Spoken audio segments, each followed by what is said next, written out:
glaucoma es una enfermedad crónica, eso es algo que tenemos que tener claro, que no se cura de repente poniendo una gotita o con un tratamiento, sino que es algo que tiene un inicio y normalmente perdura a lo largo de la vida. Y se trata de una enfermedad neurodegenerativa.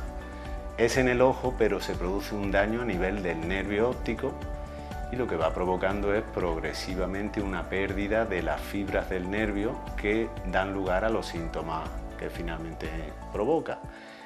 El motivo por el que se produce el glaucoma, y es lo único que se conoce ahora mismo, es el aumento de tensión que hay dentro del ojo, el aumento de tensión intraocular. Y es lo que nosotros podemos controlar con el tratamiento, aunque hay otros subtipos de glaucoma que pueden ser incluso de tensión normal. De ahí la importancia de no solo tomar la presión, sino de hacer un examen completo por el oftalmólogo. Es muy peligroso porque el glaucoma crónico, que es el desconocido, digamos, no da síntomas desde el primer momento, sino que de forma silente, con un aumento de tensión por encima de los límites normales, va provocando ese daño muy poco a poco. Lo que se suele conocer habitualmente, vulgarmente, es el glaucoma de ángulo cerrado, que eso es lo que antiguamente se conocía como el dolor de clavo, que es una subida brusca de tensión ocular, pero por otros motivos diferentes. No es el glaucoma que se conoce y que tenemos que tratar ahora, y por eso se está poniendo mucho empeño en estas campañas.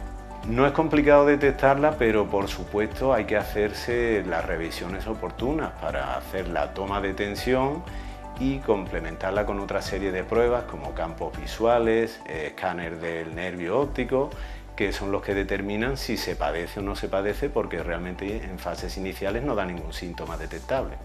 Tiene un componente hereditario, no se sabe exactamente en la mayor parte de tipos cuál es la herencia, pero si se tienen antecedentes familiares está claro que esas revisiones son obligadas en el oftalmólogo.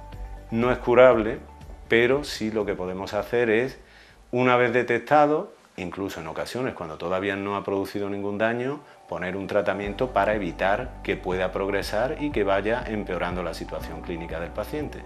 Lo que está perdido no se recupera, hay muchos estudios en este sentido con la neuroregeneración, pero ahora mismo lo que podemos es luchar por conservar lo que se tiene. Es muy sencillo, acudiendo al oftalmólogo con una simple prueba que dura unos segundos, que es la tonometría, se miden los niveles de presión intraocular. Hay unos límites que se consideran de la normalidad, pero siempre hay que cotejarlo con el resto de pruebas que nos indican si a una persona con una tensión por encima de 21 o 22 se considera glaucomatoso, hay quien incluso con 25 no padece hipertensión ocular y hay otro glaucoma, que es el de baja tensión, que puede estar afectándolo con tensiones tan bajas como 10 y 12, es decir, que no es solo tomar la tensión, que eso es muy interesante y hay que hacerlo porque es un screening de base fenomenal, pero hay que hacer el resto de la exploración y el resto de pruebas.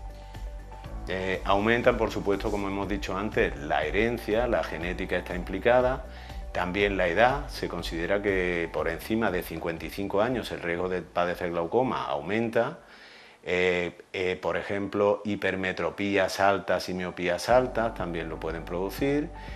Padecer determinadas enfermedades sistémicas como diabetes, hipertensión, problemas vasculares como la migraña, por ejemplo, y otros muchos tipos de glaucoma, incluso algunos secundarios al mal empleo de colirios de corticoides. El glaucoma corticoideo, por desgracia, todavía sigue encontrándose en las consultas y es debido al abuso de ese tipo de gotas que uno se pone para poner el ojo blanco después de enrojecerse y que se usan sin control. Tenemos diversos escalones en el tratamiento, comenzando por el más simple, el más fácil de utilizar, que serían los colirios hipotensores. Hay varios grupos de fármacos, desde los antiguos que hacían que no se viera nada porque ponían la pupila muy pequeñita, la pilocarpina, que eso ya se entró en desuso, hasta los últimos que son las prostaglandinas, que con una sola gota al día en cada ojo suele ser suficiente. Si con eso no tenemos controlada la tensión, tenemos la opción de fármacos vía oral, pero esos suelen usarse únicamente puntualmente previos a cirugía en pacientes descontrolados. Otro nivel sería el láser, que se da en el ángulo, en la zona por donde tenemos la obstrucción que implica la subida de tensión ocular, y que se está utilizando cada vez más. Y por último, la cirugía, que se emplea normalmente cuando ya está el glaucoma avanzado, pero en fin, hay muchos tipos y es un campo muy amplio. No es necesario, por supuesto. Se suele reservar la cirugía, como decía, para mal control de tratamiento, a pesar de utilizar varios fármacos. En ese caso está claro que si no se controla y se va viendo que las pruebas empeoran, tenemos que hacer algo para evitar que progrese.